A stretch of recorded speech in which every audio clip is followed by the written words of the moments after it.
Welcome to the Empowered Podcast, episode number 85. When was the last time you audited your online tools? I'm talking about spreadsheet of doom with annual costs parsed out so that you can see where those hard-earned dollar bills are going. Those aren't my words. Those are the words of Lauren Gaggioli. And in this episode, we're going to answer those questions. We're going to look at where we're spending our money so that you as the listener can do one of two things. One, realize that it's not as expensive as you might have thought it would be to start an online business. And two, maybe learn some new tools that you can start using in your online business to either scale it or maybe save you some money or save you some time. But there are a lot of links and tools and resources and websites, all those kinds of things that Lauren and I talk about in this episode. So I don't want you to get lost and I don't want you to have to try to write it down or remember it. So right now, before the episode starts, before we go into it, go to empoweredpodcast.com/85 and you can download the PDF document that has everything that we talk about listed. There's icons and logos, and you can click on it. My wife Ashley did a fantastic job creating this one, and she was pretty proud of it. So I want you to go check that out, go download that, and you will have a resource to follow along with as Lauren and I talk about all these tools. We'll go right into the episode. Enjoy. I hope you find a ton of value in this episode, and I hope you save some money too.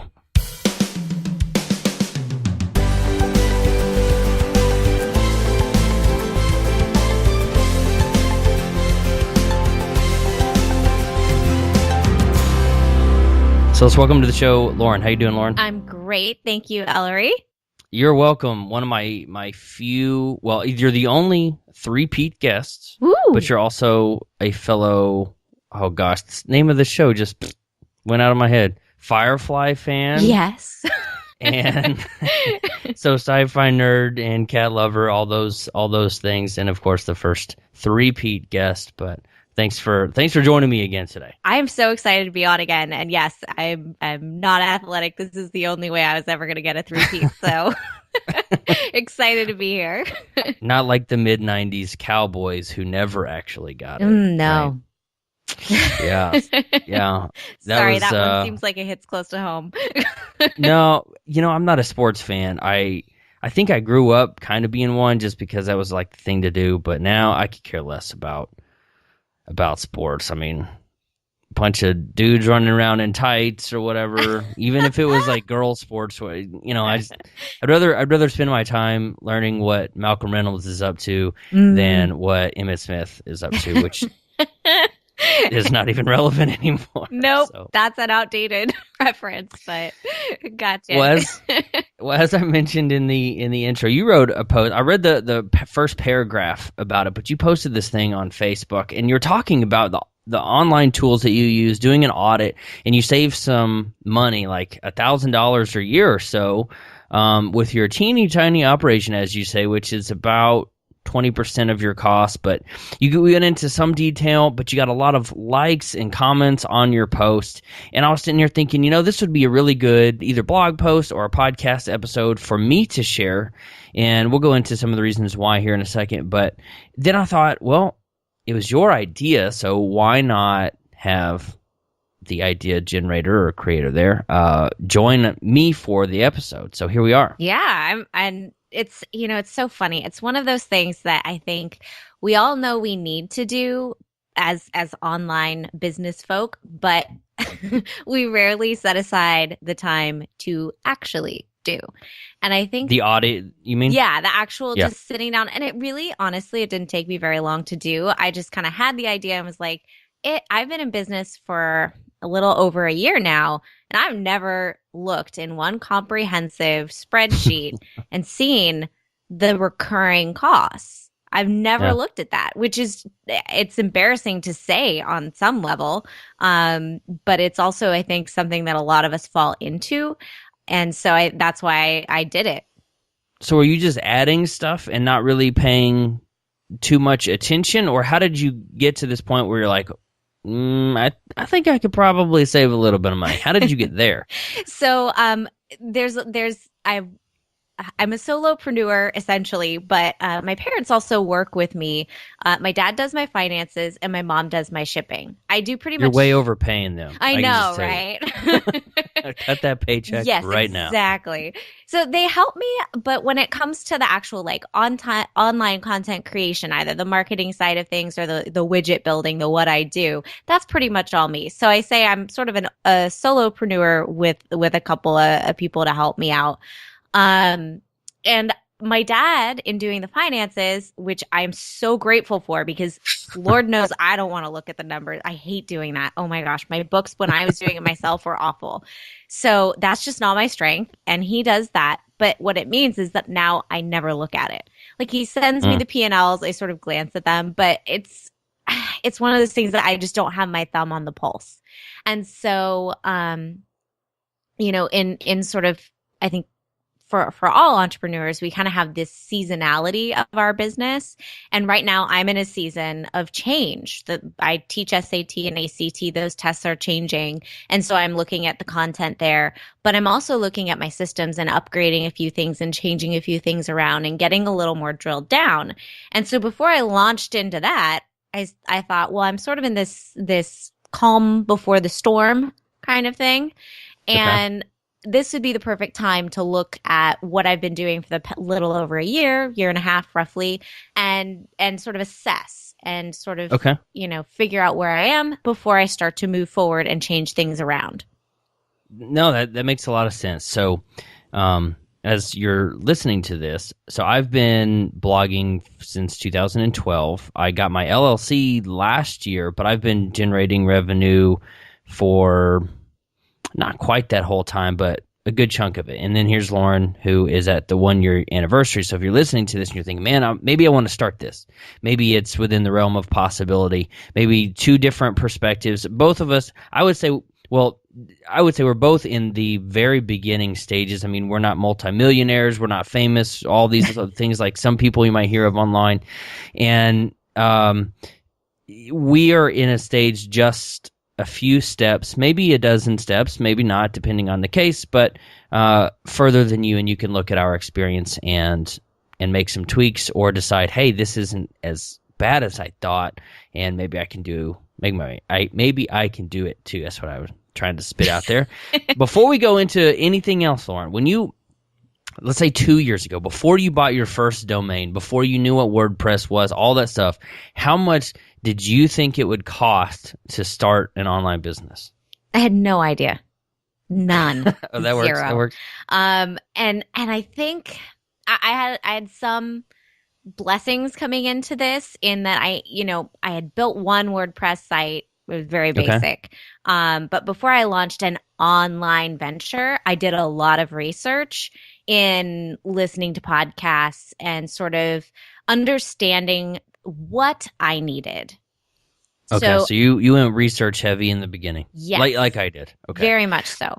So it was less about the dollar figures first. It was more about figuring out what I absolutely needed. But the problem with that, after you get started, and I think this is what happened in the last year and a half, you start getting shiny object syndrome and adding on to that base of what you absolutely need. And then it's all started to kind of get a little bit out of control, which is where I ended up finding the $1,000 in this sort of review. So yeah, I'm curious to find out where that $1,000 was going. But before we go too far into that, I didn't know. I want to answer my own question there, please. and just back in like the late 90s, everyone's buy these .coms and sell them. Buy Walmart.com before Walmart bought Walmart. All this crazy stuff, and I was just thinking, it's got to be expensive, right? I never had done the research, and maybe then it was. Maybe 20 years ago, buying a domain was not like it is today. I don't know, because I didn't ever look until 2012 when I actually started off on a free domain, which was not a good idea. But I didn't know how much any of this would cost, so I think I was kind of intimidated. And whereas you had done the research and some of those things, I researched after I had had bought my first domain, I think, and wouldn't say I went into it blind, but I definitely went into it ignorant of just how, I don't say how easy, but how, what's the word? How low the barrier to entry could be. And I think could is the optimal word there, because when you're starting, That's true. It depends on what you want to do. Like my initial costs in terms of my website, because that's where my course lives. I think I talked about this in the first episode that we recorded, Ellery. I spent a lot of money on my website, design and programming, because it was where everything lived. That was my customer's experience. I already knew what I was teaching was good. So I didn't have that proof of concept phase that some people have. I knew that as long as I marketed it well and it looked like a solid, and not just looked, but was a solid platform and would be a marketable platform, that what was inside the courses, that was already tested. Okay. So I was willing to invest more there.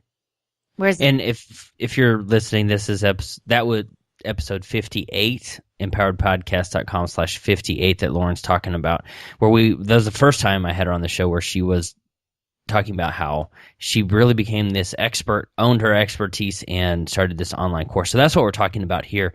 If you don't pause and go listen to it right now, but afterward, if you want to go listen to episode 58, you'll have a little bit more context of what we're talking about. Definitely. So, and if you're just getting started, I wouldn't go there. I would not invest, whatever it was, I think $7,000 to get that site built. I wouldn't. That's like three of my first car, I think. Really? My first car was $2,750. Oh man, $2,700 and not $27, but $2,700, and I bought it from my neighbor across the street. And that was actually a physical property. It's kind of scary putting it into like, this is my website. It could go down at any moment. It's all out there in the ether. You're like, oh, okay, that's a lot of money for that. Yeah, so you went big. You got the professional designer, and if I remember correctly, you immediately incorporated a membership thing into that. Okay, so that's how you started, and that was part of the programming that was so challenging that I knew I didn't want to do. So I wanted. Would you do it that way again? Would yes. you? Okay, so for the way that your business is structured, you would go in, you'd hire someone, have more of the startup cost, and get it set up a certain way from day one, or however long it took to build. If I were already an expert in the field and it was just a matter of bringing it to a new audience, yes. Oh, okay. But if you are not, I would not. I would definitely do proof of concept first and do that with, I think WordPress is a great platform. I love it. I would definitely start there, own your domain, all of those things where you're protecting what you're putting on there and making sure it's very clearly tied to you. You can do some branding these days with, all the tools and all the searches that are out there. You can come up with a custom color palette that looks nice. That's not, something that's brought to you by a designer. I'm very much a DIY entrepreneur. Like that website, handing it off was a good call for me, but for the rest of it, I'm pretty much doing myself. So I'm saving on that end too. I'm learning to edit. I did all of that on my own. Well, I'm definitely the DIY type as well. So I apologize now if this episode gets like into those weeds. It could get really nerdy really fast. Hopefully we can keep it high level enough to where it makes sense. So yes. Lauren and I talked a couple days ago after her Facebook post. So we kind of outlined it, and I had come up with a list, and she has come up with her own list of where she has spent her money. And while we were talking the other day, I mentioned a couple really popular blogs that do income reports, and to look at those and see where they were spending money. So I mentioned Pat Flynn, smartpassiveincome.com, and I mentioned Entrepreneur on Fire from John Dumas, who both of them are just spending their income is not only enormous, but their expenditures are more than people make in a year sometimes. Yeah. So, but what I found was that I'm spending based not the amounts, but the same types of tools that they are. So that made me feel a little bit better. So, Lauren, as we go through this, maybe someone will listen to this. I don't know if they're going to take notes. Ashley, my wife, who will be doing the show notes, she always like smacks, not always physically smacks me, but I'm sure she does in her head about some of these episodes, that the show notes are just ridiculous. So if you're not writing this down, empoweredpodcast.com/85. I rarely determine what episode it is when I'm doing it, but I thought I would do that today so we could reference 85 from the very beginning. So the first thing, what was I'm going to assume it's the domain, right?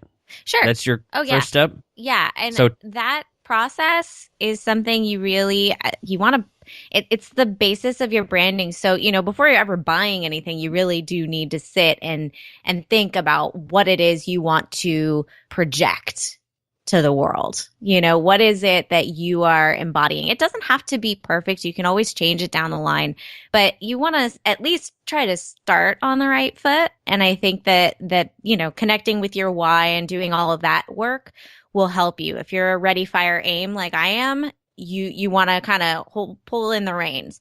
And then once you've decided what path you're moving towards, you do need to lock down a domain. And that process can be a little bit tough sometimes because there's not a ton of domains out there necessarily with the keywords you want and all that. But yes, domain would definitely be the first step. So was Higher Scores Test Prep the first domain you bought? No, I had I have Gold Star Test Prep, which was my in-home tutoring, but I wanted Higher Scores and the search around that to be something that was sort of built in. Okay. So that's why I went the Higher Scores Test Prep route. And you also own LaurenGaggioli.com, I do. As well, I think. I also have a couple of other domains. One is for a beer blog that my husband and I write, not often, unfortunately. But yeah, we've got two on that side as well. So did you pay more than $15 for any one of those? No. Okay, so that's what I kind of wanted to get to. I actually bought a domain with a coupon. I buy all of my domains from GoDaddy, and I forward them over to Bluehost, which we'll get to in just a second. But I actually paid 99 cents. So after the ICANN fees and everything, I think it was $1.18. But I actually bought a domain for 99 cents. I've bought them for $6.99, $7.99 for that first year. And then I don't know if this is true or not, but I think all renewals are at about the $15 a year range. Yeah. Does that sound right? That does. Yeah. And I've renewed domains that I no longer use, but they're just sitting out there waiting to die off, I guess. I don't know if I should keep them, but so the first thing there, host or your domain, it doesn't have to cost a whole lot. And I think back to my earlier comment about, Mark Cuban and his .com billions and all that stuff. I thought it would be really expensive, and not that I would have jumped into online business or blogging or anything like that 10 years ago, but I think that perceived high cost maybe kept me away. Yeah, definitely. Well, and domains are a rabbit hole. I mean, we have all heard about the entrepreneur in the shower, light bulb goes off and they run out of the shower. They're still dripping and they're like buying domains on GoDaddy like a fiend. If you are that person, start trimming the fat. Because when you think $15 a domain, if you have 100 domains, that's money that could be better spent elsewhere, potentially. And, I always think of Seth Godin, like, what the heck is a squidoo? Who was thinking, I've got to run and buy that domain? Like, nobody thought that. So you can come up with something that isn't optimized, that can still be beautifully branded if you know how to market it. And his blog is sethgodin.typepad.com. It's a free thing. which is ridiculous. Unbelievable. And I'm not sure I would do that, frankly. Like, it works for him. God bless him, but he's Seth Godin, I'm and for $10, Gaggioli. I mean, for $10, I mean, why not just, I'm sure, well, maybe Seth Godin was taken. I know Pat Flynn was taken. He talked about having to buy his domain from somebody else. Oh, I've never heard that. And I know we were talking about this in my mastermind Facebook group last night. And Ashley Wells is taken by some girl that it doesn't look like her site has been updated in years. But so when you're just starting out, all that to say your domain shouldn't cost a whole lot, and you can change a few things where if it's not, a $9 or $14 price tag and someone owns it, you can I wanted to get, what did I do? I was looking to get a domain, and the guy replied back, you can go through if it's taken and say, how much would this domain be? And the guy replied back, he's like, yeah, it'll be $40,000. It's a steal. I was like, that's stupid. Because it's so easy to put instead of a .com, put a .us or a hyphen, or change a letter, or put, if Ellery Wells was taken, I think I'm the only one, I could put the Ellery Wells in front of it. Exactly. Or, just something like that. It's just, I don't know that domains just go for a whole bunch. But if that's you, put a hyphen, put a dash. Don't get all weird with the, what are those called, Lauren? The dot, not .com. Like the vanity URLs. I saw a .life. Yeah, I saw a .life in a movie trailer yesterday. It was a horror movie, and it was like live.life. I don't know. So don't go whole. Don't go busting the wallet or breaking the bank to buy your domain. Yeah. Well, and I mean, look, Zoom.us. Like that's the new competitor that I'm aware of for GoToMeeting. Leadpages.net. Like, you can do it. If you can get your .com, do that. There is a .beer for those of you who are interested. That's pretty cool. Is there a .sci-fi? That's what needs to happen. Yeah, I know, right? Captain Mal. .sci-fi. .sci-fi. That is awesome. That would be so cool. That would be fantastic. Just be pictures of my cat and Nathan Fillion. I would go to that site every day. Me too. So let me ask this question before we go on to the next one, at least that I have on my list. Did you drop off any domains in your $1,000 a year shave? Did you drop some? That was actually, I'm not a domain fiend. So that was not something that I did. I think there were one or two that I did drop, kind of outside of this. Like I guess it would have fit in here. It would have trimmed, maybe $30. I had two that I had bought on a whim and then went, I've had this for a year. I've done nothing with it. Bye. So I dropped it. So yeah, but I didn't actually include that in my tally, which is weird. Okay. I probably should have. So maybe even just over $1,000, but not by a whole lot. Yeah. Yeah, I've got a couple that I will. If there were an infinite amount of time, maybe I would do something with. But what I had done on one of them was just kind of repurposing, and I'm gonna scrap that. So I will be able to shave a little bit as well. After the hosting, the next logical thing that everybody will need to have is a place to host your website. Mm-hmm. Lauren, describe for the non-techie, non-in-the-weeds person, what is hosting in 20 words or less? I won't count. Oh, my God. Gosh, it's tricky because for those of us who podcast and have videos, we have all sorts of weird stuff going on. But basically, it's where your site lives. I'm trying to think of a good analogy. It's like your hard drive. Yeah. Sort of like the garage in your house. It's where all your crap lives. I love it. Yes. And you've seen my garage. Okay. Yeah, it's where everything, the files and everything are stored so that people can gain access to it. So, yeah.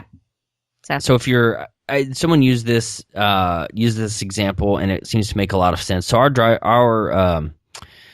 our mailbox is not in front of our house like they used to be, when we were growing up. It's down the street and around the corner a little bit, and your address is like, 123 Main Street. That's just like higherscorestestprep.com, ellerywells.com. That's the address, and everything goes to that mailbox. Everything goes to that address first, and then that address tells you where all of that stuff is stored. So you can go to that box where, me and 30 neighbors have a little thing, and all of the stuff is actually located here, in the house, in the garage, and those things, and that's what your hosting account is. I like that? that. Oh, I'm going to steal that. Yeah. That's good. I wish I could take.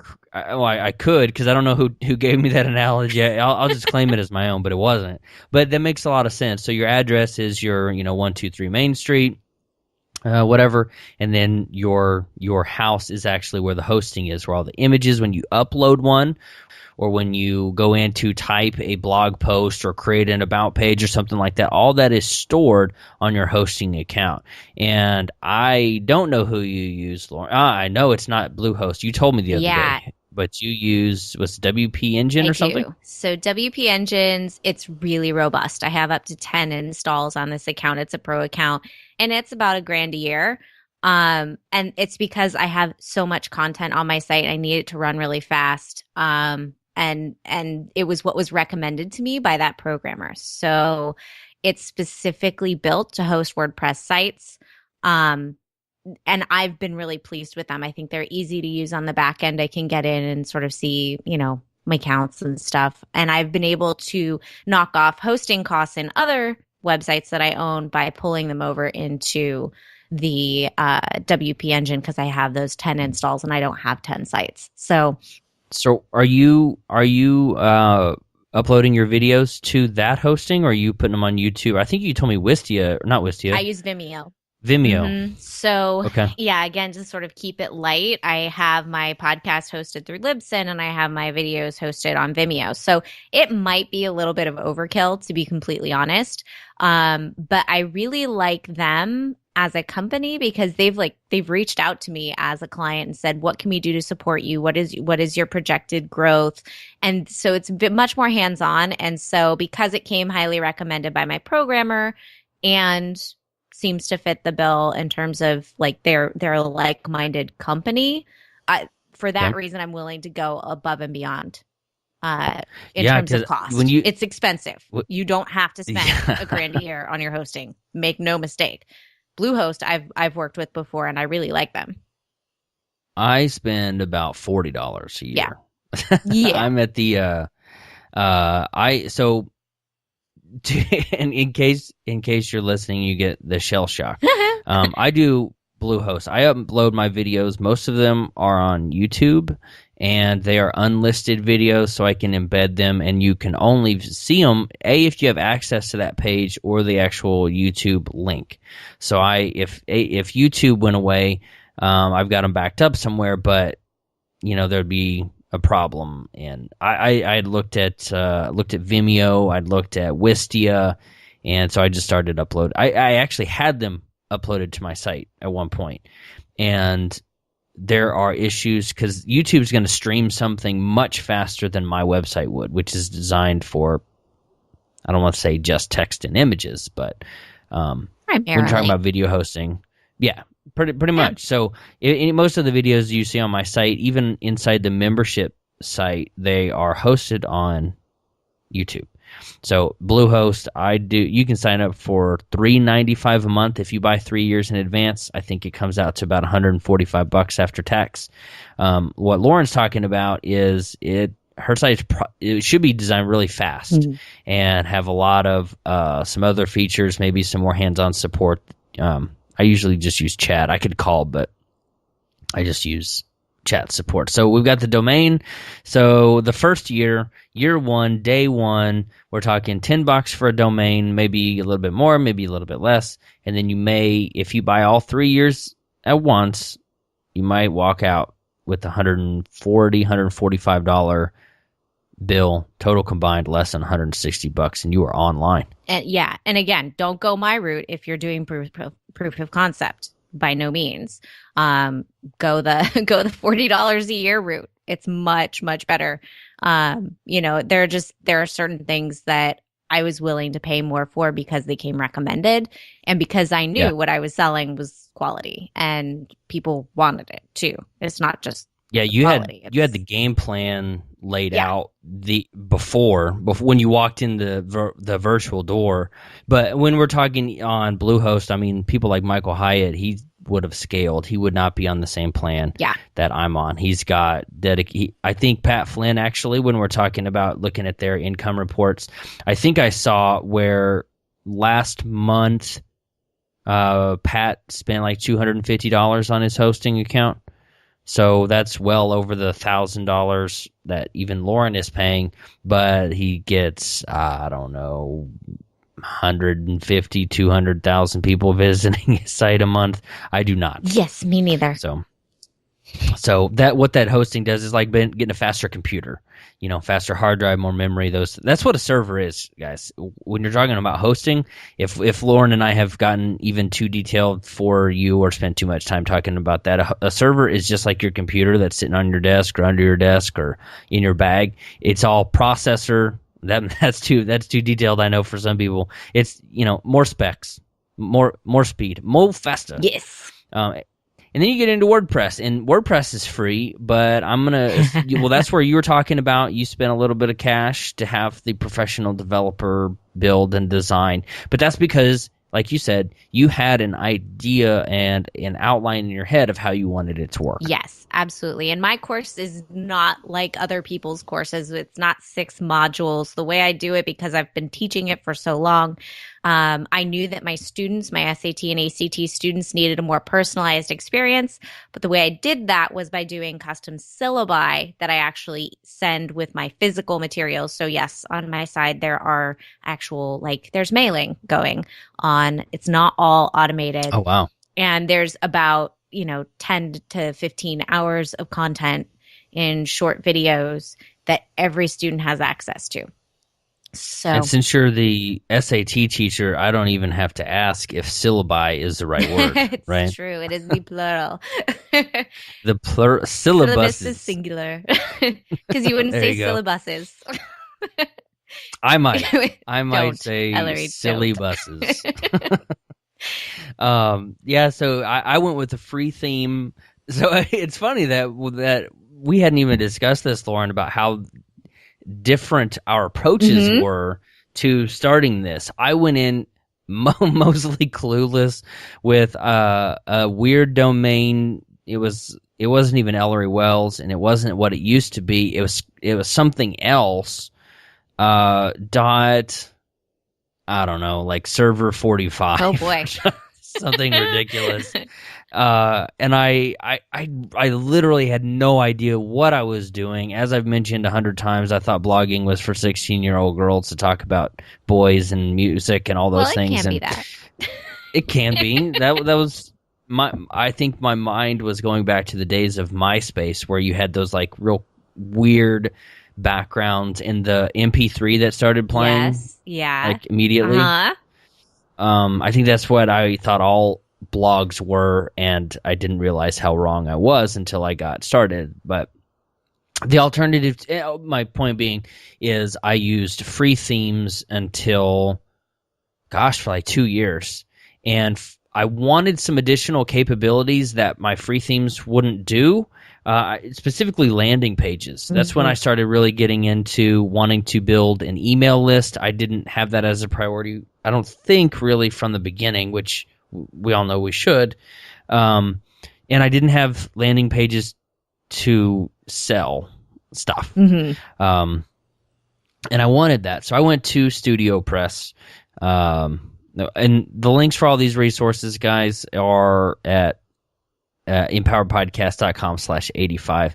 Those premium themes are $80 to $100. I paid $100 for my first one, and I ended up getting the developer package because I do other sites. But then you'll get stuff like Jeff Goins has a theme, Michael Hyatt's got the Get Noticed theme. Those are like $300 or $400.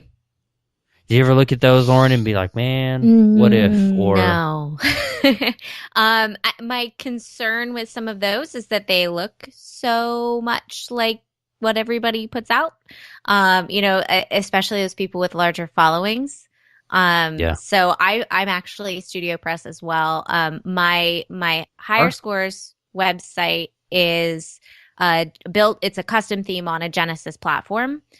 And then I have all my other sites. If you look at them, they're all the same template, but they're all Genesis themes. And I'm actually going to be changing one of them up. But I have multiple installs with it, so I just keep reusing it on the sites that I'm not making money with. So that's exactly what I would do. That's in their terms and conditions. You can use the site as for all kinds of things, almost Hmm.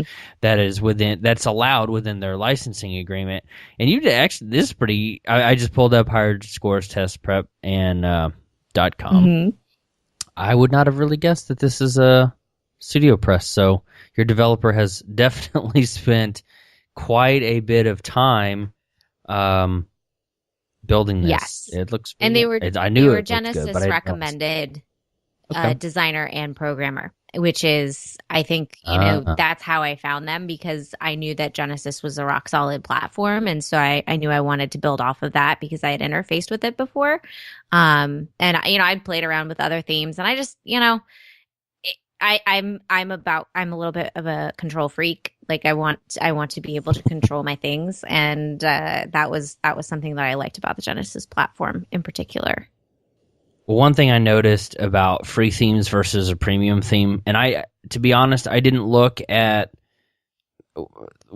I think Woo is out there, Theme Forest. I'm not going to include all the links for all of those things. I mean, since WordPress is free, the architectures anyway, anybody can write a theme for it. But one thing that I noticed from going to the free themes, I used, and this is where Ashley gets really frustrated because I throw out all these links. Themato soup was the thing. Yeah, like tomato soup, but themato. I don't know. That's funny. Maybe we don't really include that link, but it was free. I was kind of hesitant to move to this premium theme with Studio Press because I was like, man, I've been doing so well with this free, but I need these extra things. My page load times dropped by 30 to 40%. Wow. Just by switching the theme, it's better code. I don't know how to explain it. It's just like maybe the cookies that are really just milk, sugar, flour, and peanut butter or whatever. Those are just as good as ones that include 20 ingredients. Mm-hmm.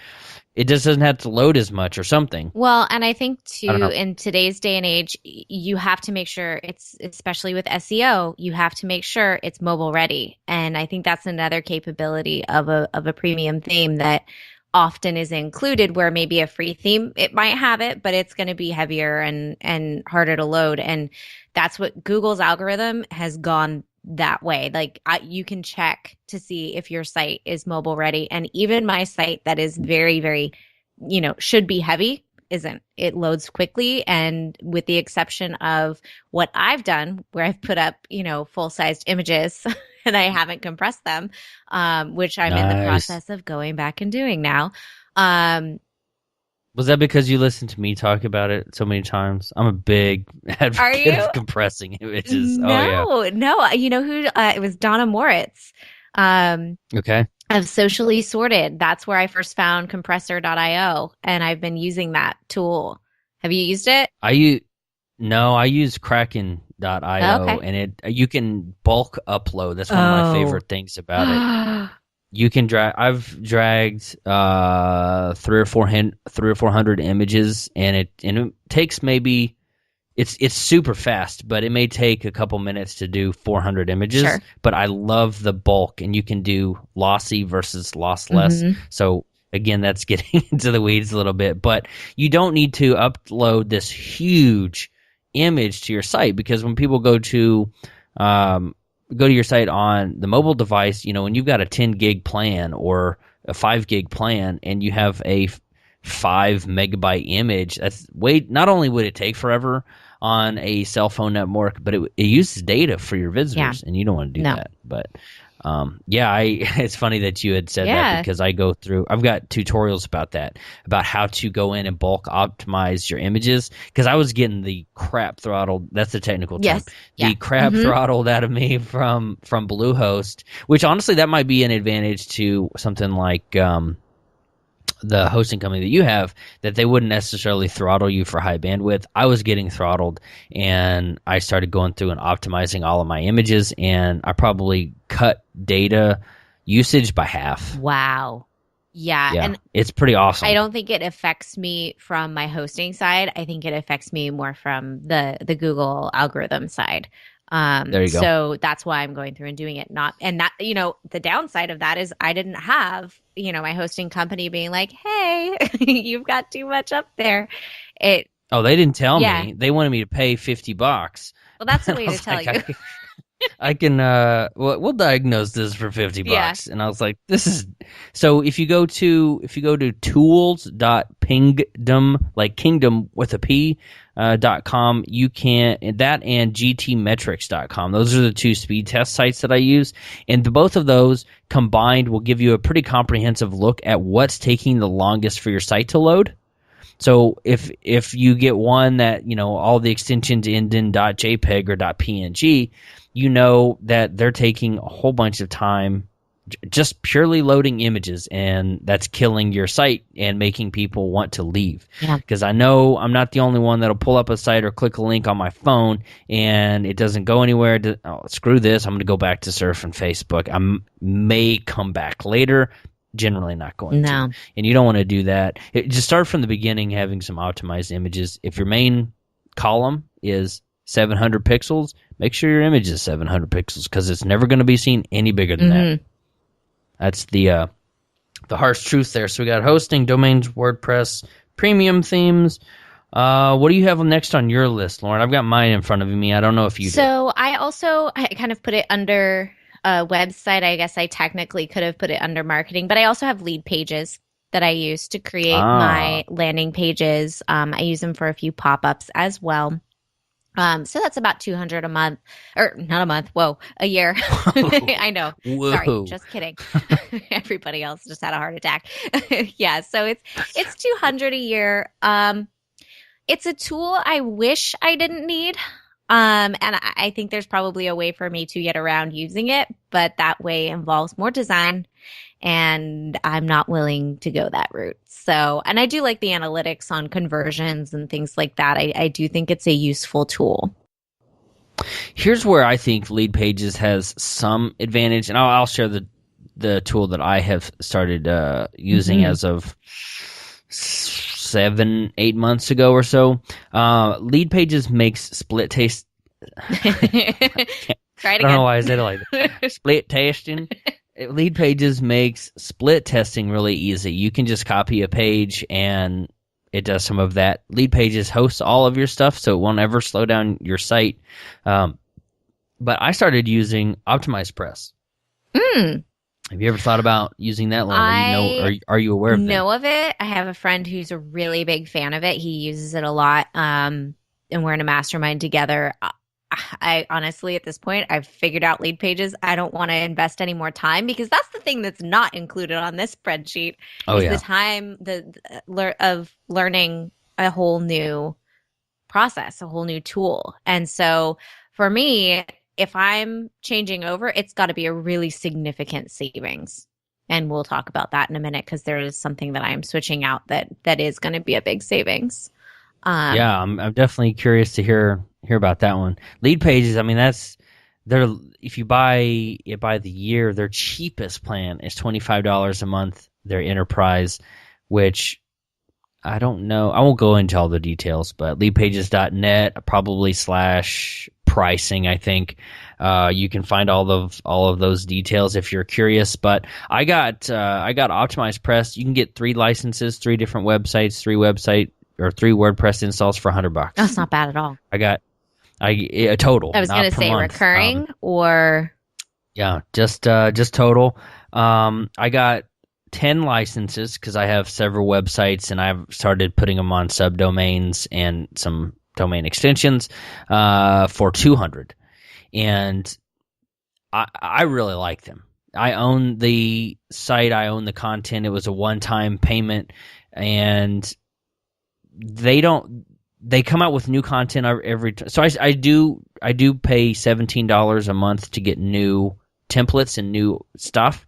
But you could go in, download them all, and buy access or get access for a month once every 6 months and just go back. But I liked it because I kept people on my site, and you can brand Lead Pages and all that stuff, but all that traffic is going through them. What they do with it is cool, though. They can track, and they will say, this is our highest converting landing page over 10 million clicks or something like that, and they will put it up on their blog, and they will share that. A kind of a a landing page hack that I've started doing. I don't do it all that often because I really like what Optimized Press comes up with, is you could go on lead pages and see what their popular pages are and then just rebuild them in Optimized Press. Oh, that's interesting. That's something like I started watching a webinar thing and they were talking about how this new structure with it's kind of white space at the top and on the sides, and in the middle it says, hey, this is the webinar. It has the co-hosts heads right in there, and then below it whatever the bullet points, and below that buy now, and below that space is limited, all that. They said there's a really high converting leading page. You could build that in Optimized Press and you get their lead pages free research, which they don't necessarily want you to do that, but that's part of their funnel, all that. But you could recreate that in Optimized Press, and you still have only paid the $100. Yeah. I'm actually, you're talking about it. I'm looking into it now. So I may be saving more money. Thank you. You're welcome. Just to throw it out, I do have the affiliate link, but I did not. I didn't start there. I got that in 2014, 2.5, almost a full 3 years after I had started this. So I didn't spend that kind of money until I had generated quite a bit more than that and been doing this for a long time. Right. So just to see if you an example of some of the pages that I've created, you can go to any of the things on my sidebar, like the 30-day blog transformation. That is, or elrywells.com/30 days rather. That's a I forgot the word. That's an Optimized Press landing page. My membership site, all of those are done with Optimized Press, and it comes with the Optimized Member, which means I don't need Wishlist Member. Which is a couple $100. It's still one time, but it's included with Optimized Press. Most of mine, I just created a /LP install. So I had 100 plus pages on my site, and it was getting kind of complicated to manage. So I created a new WordPress or a new Optimized Press install, which again uses one of those licenses, but it's in an attempt to clean up and use less pages on one site and make things faster. But yeah, I'm a big fan of them. I would not recommend it if I wasn't using it myself. But it's a drag and drop editor, but it's kind of expensive. So you went with Lead Pages, which is a huge competitor to that, and of course I've got the Optimized Press.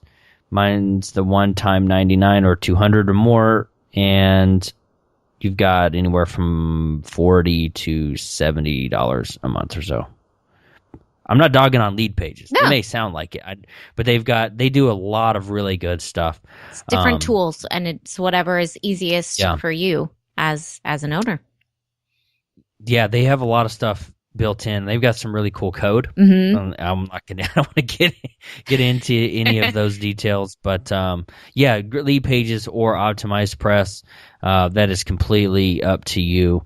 Let's skip to email, because we're coming up on the hour, and there's like a bunch of different stuff that we could go into, Lauren. But I know email, capturing email addresses, putting things into funnels, converting visitors to customers, all those things. Talk about email marketing and the services you use there. So this is where I am right now, in terms of I'm kind of retooling, because I realized I needed a better CRM. I was using a free one called Insightly that doesn't really integrate with MailChimp. And what I'm finding, especially for my funnel in particular, I do a podcast about college admissions in general, and then I teach students who are juniors or some sophomores, juniors, and seniors.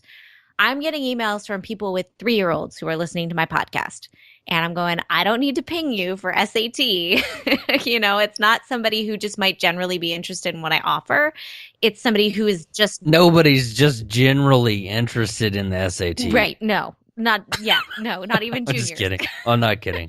Kidding, but not kidding. It's true. And I was like, I'm going to go pick up an SAT book off of the shelf and read it. Don't make fun of me. Hey, Hey, number two pencil. I know. And you'll get that reference if you go listen to episode 58. Yeah, Where Lauren is super number nerd. two pencil.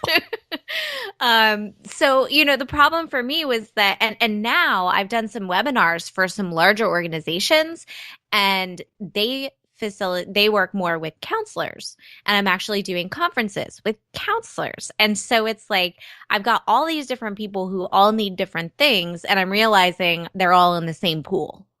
Like, and I need to basically separate them out. And segmenting your list is important, of course.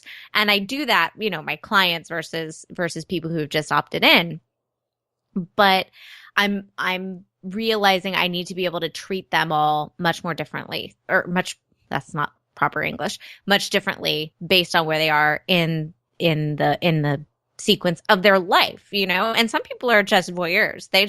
They're interested in college admissions for whatever reason, and they just want to be able to sort of tap in and see what's going on in the world. So for me, for whatever reason, right, I know. I love that part. Yeah, illness. For whatever reason. So I was going to go the Infusionsoft route.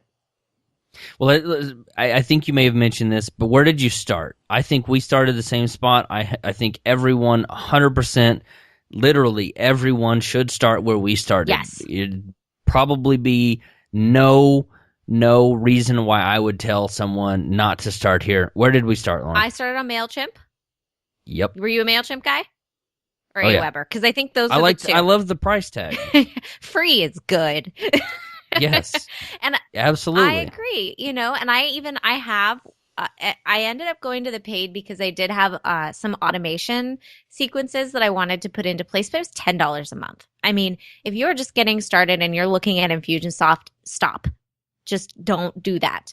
I think there are a lot of people in the industry who say, like, do it before you're ready. I'm not about leveraging future earnings until you buy proven. it before I'm ready, and here's my affiliate link. Yeah. Well, maybe it's not that bad, but in some cases, I see yes. people doing. I see people doing the same thing in some Facebook groups that I'm a member of. Like, I'm thinking I just started my blog 5 seconds ago, and I'm really thinking Aweber's the way to go for me. Why in the heck? Why jump in paying $20 a month when you have 0 subscribers? And if you have 0 subscribers, you don't have any autoresponders. And if you have no autoresponders, just a RSS campaign, or you're just sending people out about newsletters or blog posts, you do not need anything other than MailChimp. Exactly. I hate to see people getting freaking ripped off. Not that they're not, that may be a little bit harsh, but there's no freaking reason why you need to pay $20 a month when you have no subscribers and no autoresponders. Yeah. The only reason why you would need any of these things that we're about to talk about in the next couple minutes is because you have a list and you want to market to that list. Yes. Or keep them updated or send them things in an automated way that you don't have to touch. And just to give you a sense of where I am right now with my list, I'm happy to share. I have about 1,500 people on my list, but I get about 18,000 hits on my site a month. So I'm trying to convert more people. I'm redesigning a page so that I'll be able to up those conversions. And this is where that opt-in becomes really important and that segmentation becomes really important.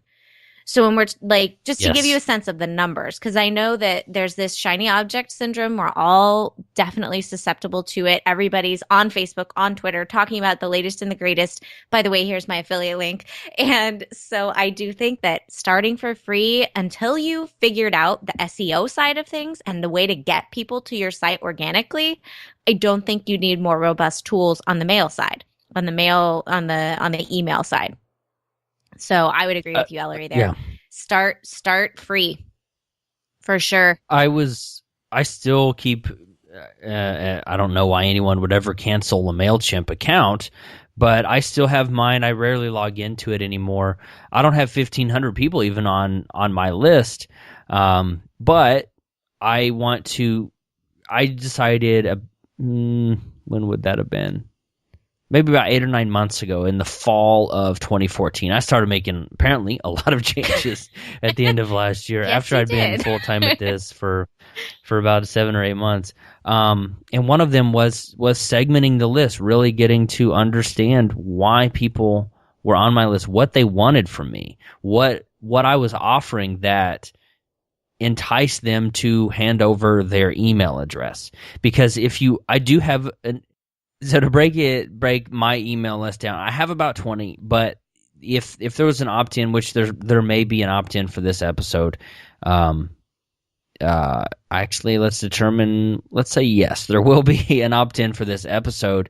That will be its own list, so that I know exactly what people signed up for. So that list might be tagged kind of podcast download, resources, online business, Lauren Gaggioli. So next time I have something like that, or if you're a four-peat on the podcast, I don't know if that's even a word. I don't know. I'd say, hey, you like this episode with Lauren? I just interviewed her again. Maybe you'll come, go check that one out as well. But you're right. So I have a list with everybody on it, but then I also have these segmented lists for people that are interested in blogging, for people who are interested in podcasting, interested in online business. And then I had a series a few months ago about meetups, how to do live in-person meetups, and how those will drive the bottom line or build your audience, build a community. And those people might not be interested in some of those other things. Of course, there's a lot of crossover, but why would I send somebody an email, hey, this is a great way to do your live events, when I know they're interested in blogging? There may be an overlap, but, trying to really tailor that information to where I'm giving people the information that they want and they need, that they're looking for, instead of like you're talking about, no need to email the mom of a 3-year-old, hey, the SATs are coming up. Yeah. That doesn't. So are you looking at Infusionsoft? Are you looking to make that move, or what are your thoughts there? So I was talked off the ledge by a very good friend. So I was looking into Infusionsoft. I was looking into Entreport as well. Confusionsoft. Yeah. That's what I hear. Confusionsoft. Yeah, and honestly, the functionality is incredible. Yeah. I wouldn't be using all of the elements, and I think it's not a solution for my business if I can segment more effectively in a different way. And so, this friend and my husband as well, he's very good about being open-minded, but he's a systems guy. Like, that's what he does. And he helps support a large company. And he was looking at Infusionsoft and Entreport, and he goes, it sounds just like you want to buy that, because you just want to buy that and have the shiny new object. And I didn't want to hear it. And I fought it for a while. And then this other friend piped up and said, I think you're doing this. And it was like, okay, too many people are telling me this at this point. I really need to walk away from it, because they're right. And so I went back to the drawing board and sort of looked at ways that I could still, because I always liked MailChimp. I like its functionality with groups and segments. And so I looked at that and said, okay, if I could get a CRM that talks to MailChimp, then that would be really the best way to go. And so I started doing some research, and I found one that talks both ways. So that was the other issue. I found one that was kind of an okay, but I was going to have to manually import some information. But Capsule CRM pulls and pushes, and when it pushes, the Capsule CRM tagging system can integrate people into groups in that main list. Is Capsule free, or is that a paid one? It's a paid one. It's $12 a month per user. So we're going to have 2 users. My father's going to start coming in now that we have a way to kind of effectively talk to one another in a system, as opposed to just emails back and forth. That's what we're going to do. So we'll have 2 systems. It's very robust. There are elements of it that I wouldn't necessarily need in a CRM, but I will be using in the CRM, tracks and pipelines and things like that. So I really like it as a solution. So now with MailChimp and Capsule, I'm spending basically a fraction of what I would have paid for Infusionsoft. So yeah. So just again, for more context, Infusionsoft minimum $200 a month. If you add in some of the advanced features, we talked about this in my experts call with Marshall. So go back to that would have been episode 72. Marshall talks about it. So it's $1,000, $1,500, $2,000 one-time startup, and then it's $200, $250, or $300 a month for some of this stuff.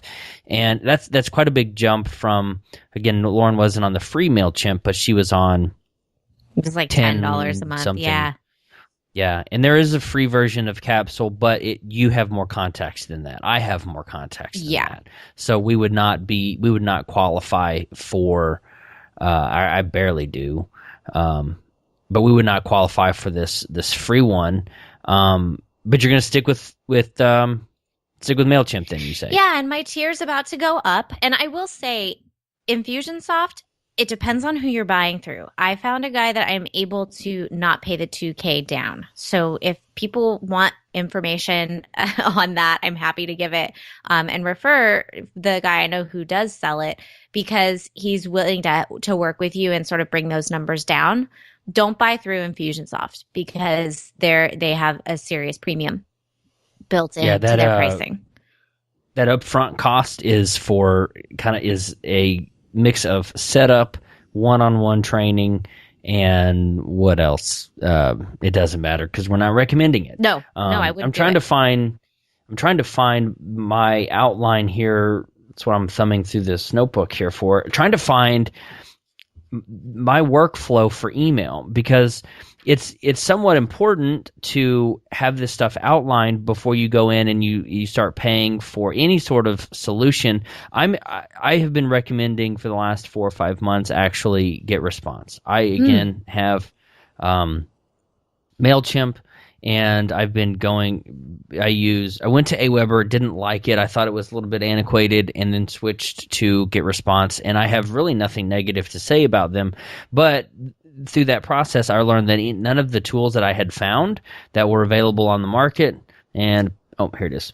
I'll show that to you here in a second. May put a screenshot of this or something, or it's not a screenshot when it's actually handwritten on a notebook. Put that up on the show notes. Yes. Get off the internet language there. Having those things mapped out before you go in, and I kind of lost track of what I was saying there, but having this workflow of how you want people to flow from this.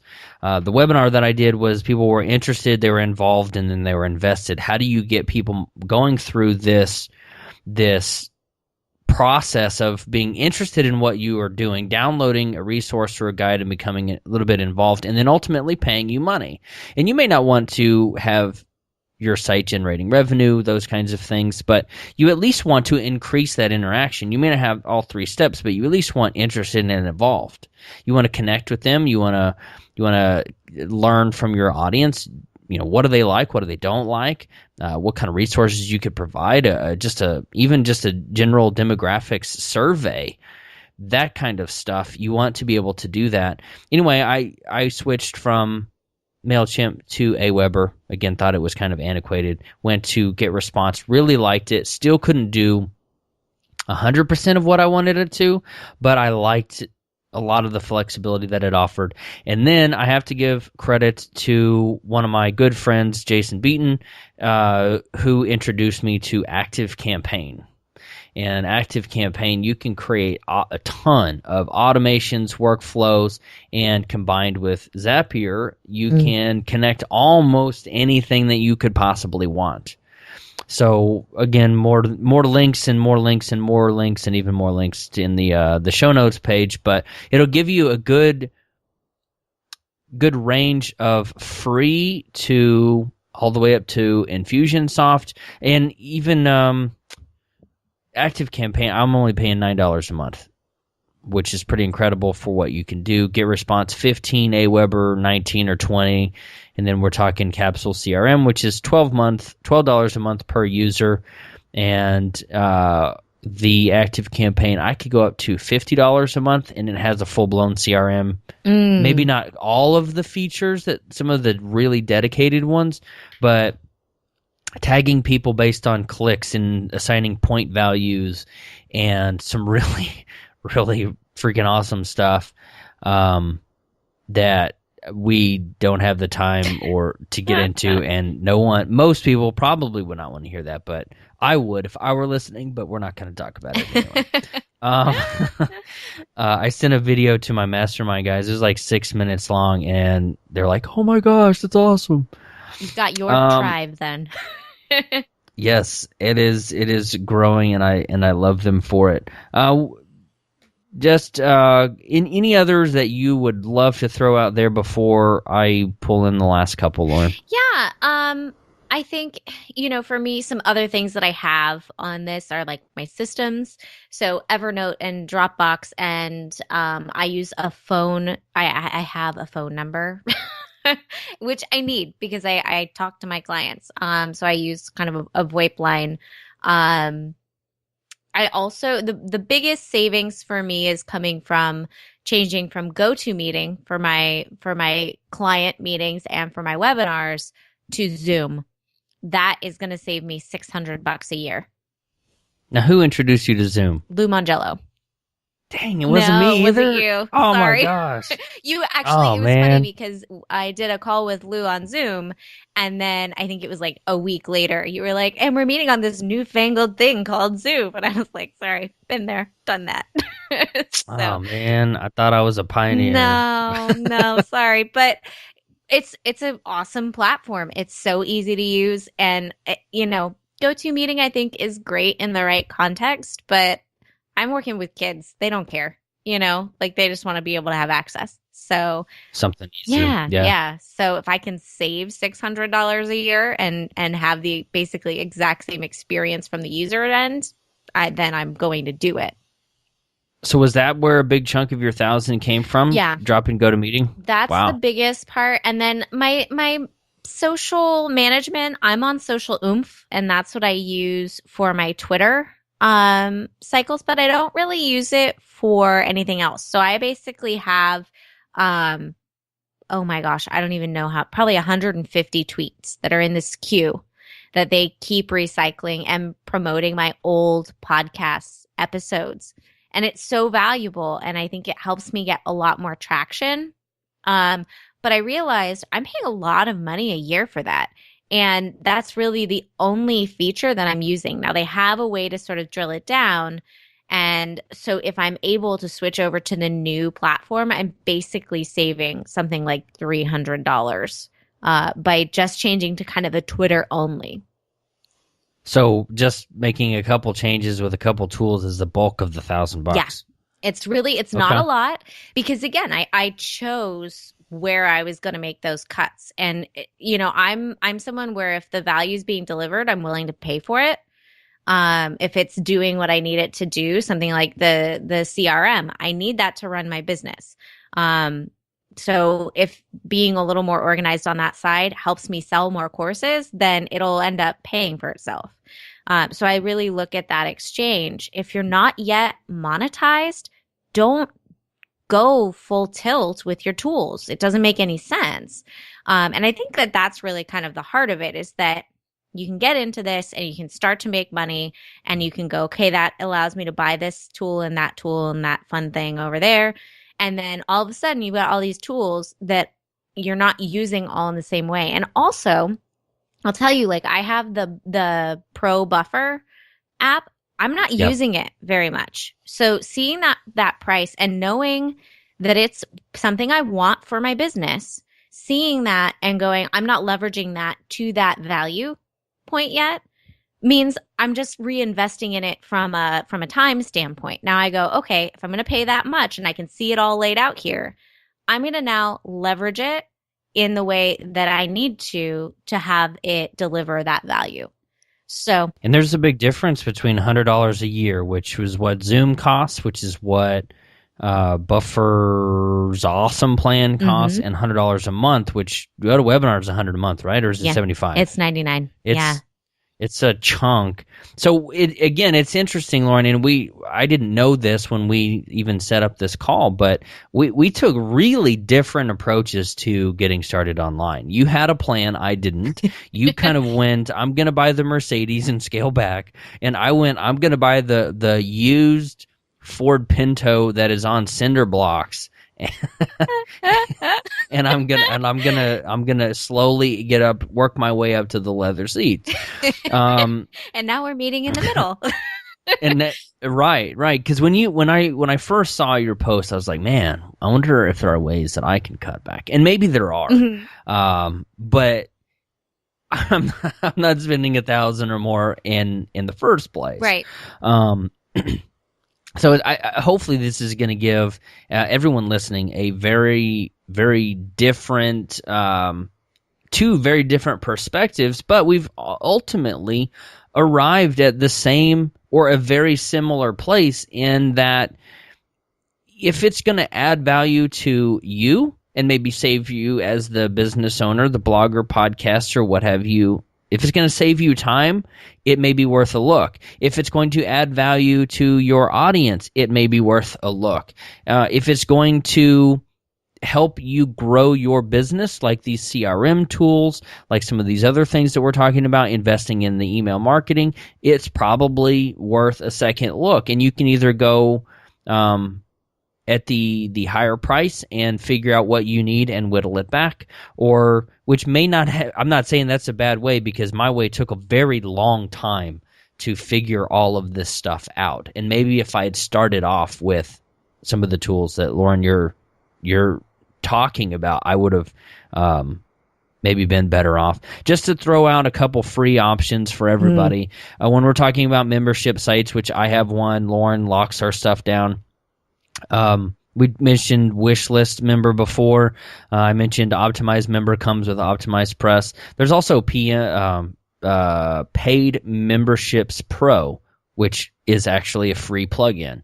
The guys over at Fizzle use it. Interesting. Which, it's got quite a lot of features, but to get some more features, you have to go in with some free plugins. They don't have any support. It's kind of a slimmed down model, but if you know what you're doing, you can go with the free way. The support with Optimized Press is, it's generally good. Sometimes it takes a while to get a response, but it may be worth $100. Of course, Google Hangouts for video calls, they can be somewhat confusing, but they are a free option. We talked about MailChimp as a free option. Lauren, did you get a P.O. box? No, I actually your work at a co-working space. And so my membership there allows me to leverage their mailing address and have a mailbox there. So I would not warn, but maybe caution and advise everybody to go to your local P.O. box and get a small one, because whenever you register for a domain, you got to put an address, and you don't want that necessarily being your house. I pay $52 or $54 a year for a small box up in Georgetown. That's public info because A, it's on my domain, and it's where I send everything from. Legal here in Texas, it's $300 to the state to get your LLC. I wouldn't necessarily recommend going with the DBA. What do you have, Lauren? Do you have I'm a sole proprietor. Sole proprietor. Couldn't think of the word. Do you remember how much that was in California? California, everything's gonna be expensive. Sole so you probably proprietorship is no additional. It's DBA. Okay. Okay. And right now, with where I am, I'm not at it's like $800 to do an LLC. And it doesn't really get you any benefits. So we're waiting, and we'll incorporate at the point where we're making enough that makes sense. There's a tipping point in terms of the dollars to where we'll go that way. Absolutely. That's how I evaluate everything is when will this almost pay for itself. Empoweredpodcast.com/64 is an episode I did with Jessica Rhodes, and we talked a little bit about incorporating and going into which ones she chose and why, and some of those. The rest of the list, I've just got, cell phone, internet, coaching plans. I don't know if you have a coach, Lauren. I think you mentioned you do, but you're also in a mastermind, podcasting gear, some of those things. So really, $10 for the domain, $140 if you buy 3 years of hosting, if you buy a premium theme, and let's not even throw emails, we're talking, what does that add up to? Like less than $300 to get started online? And that's all you need. Free MailChimp. Don't forget to collect emails up front. That's easy enough to do for free. But yeah, I think if you're just getting started and you think this is something you want to pursue, that plus a little bit of elbow grease is enough to get you off the ground. For less than the price of an Xbox. Oh, you would put it through the Xbox lens. I would. I have since become a much bigger fan of the PS4 than my Xbox. I haven't turned my Xbox One on in a while. Are you a gamer too? I can't remember. We have a PS3. We used to play. We don't anymore. We have one. It's somewhere. It's my husband's, and I played Call of Duty a little bit, but I like computer games more, to be honest. Oh, okay. Because we used to do, I forget what it was. It was one of the shooter games. I think it was Call of Duty, actually. There's a place that it's basically like a big LAN party. You just pay to play, and I used to do that in high school. But yeah, nice. I can't do the controllers. After Nintendo, when we went 3D, I'm like lost. So I need arrows. Yeah, the WASD, right? Exactly. And the mouse. Joysticks are not the way to go for me. There you go. I start turning in circles. Exactly. Less than the price of a game console, or really just what you might spend on Christmas, or what you got for your tax refund, which I talked about a couple weeks ago. It doesn't have to cost a whole lot, and all of a sudden you can start building an audience, getting your message out there, connecting with people all around the world. I mean, still, Lauren and I have not met face to face. I think we're going to meet a podcast movement. No, you're not going? No, there's a wedding. That's like the what? I know. My husband's in a wedding party anyway. Oh, I have to go. Well, that mean you have to be there. I know, but what? And he's told me that with like a grin on his face. Permission. That's permission. We'll see. Did you see announced today, Glenn Beck is going to be keynoting at podcast. I know. I keep seeing these announcements come across, and like I'm grimacing because actually Lou's keynoting as well, and I was just like, oh my gosh! The second I saw the dates, I was like, we can't do it.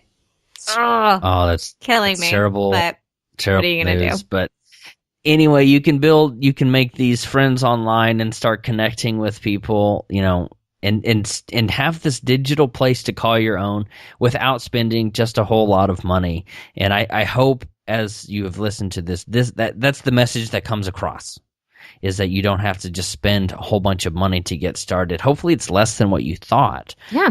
If you knock off the premium theme, we're really talking, a nice dinner with a bottle of wine for the domain and the hosting, and you're up and running, which is the way that I did it in 2012. Absolutely. And you know what? The tools are secondary to what you have to offer, to the value you're going to bring to your audience.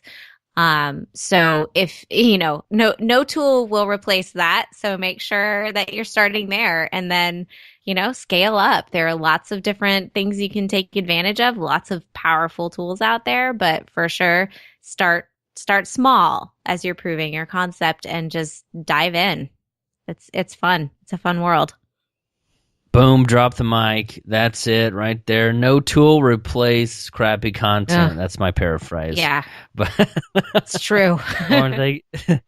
Exactly. Thanks for coming on the show a third time. Maybe there's a fourth down the road somewhere, but I enjoyed talking about all the tools we use and all those things, and thanks for coming on. My pleasure. Thanks for having me again.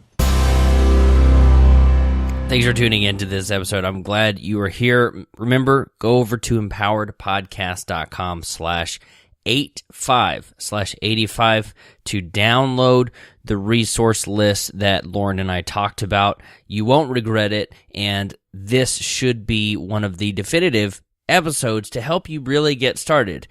Two different approaches. We both met in the middle, and I think this is a really cool way to share that and feature that kind of information. This episode is brought to you by howtostartamastermind.com. If you are thinking about incorporating masterminds in your business as leading them, or you want to start one because you know they are the best way to communicate and connect with like-minded people to help you be successful in your job, in your career, or even in your business, make sure you go to howtostartamastermind.com. Check that out. Listen to the video. See how many successful people are using the power of a mastermind to help them become and stay successful. howtostartamastermind.com. Thanks for listening to this episode of the Empowered Podcast. I'm your host, Ellery Wells. We'll see you next week.